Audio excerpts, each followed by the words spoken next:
And coverage ન્યૂઝમાં આપનું સ્વાગત છે।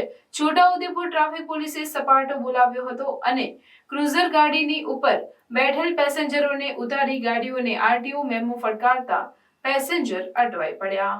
છોટાઉદેપુર જિલ્લાના આદિવાસીઓ કચ્છ કાઠિયાવાડી મજૂરીએ જાય છે, જેઓ હાલ હોળીનો તહેવાર નજીક આવતા માદરે વતન પરત ફરી રહ્યા છે। આ શ્રમજીવીઓ દરરોજ મોટી સંખ્યામાં તૂફાન અને ક્રુઝર ગાડીની અંદર કેપેસિટી કરતાં વધુ અને છત ઉપર પોટલા ઉપર મોટરસાયકલ અને તેના ઉપર શ્રમજીવીઓ જીવના જોખમે બેસીને જતાનો અહેવાલ બતાવતા છોટાઉદેપુર ટ્રાફિક પોલીસ હરકતમાં આવી હતી। છોટાઉદેપુર નગરમાંથી આવા પેસેન્જર ભરીને જતી ગાડીઓને અટકાવીને ડિટેન કરી હતી અને આરટીઓનો મેમો ફટકાર્યો હતો। મહત્વની વાત એ છે કે આ ગાડીઓમાં બેસીને આવેલા શ્રમજીવીઓ ગાડીઓ ડિટેન કરતા રસ્તે રજડતા થઈ ગયા હતા, જેઓ પાછળથી છોટાઉદેપુર એસટી ડેપોમાંથી બસમાં બેસીને ઘરે ગયા હતા।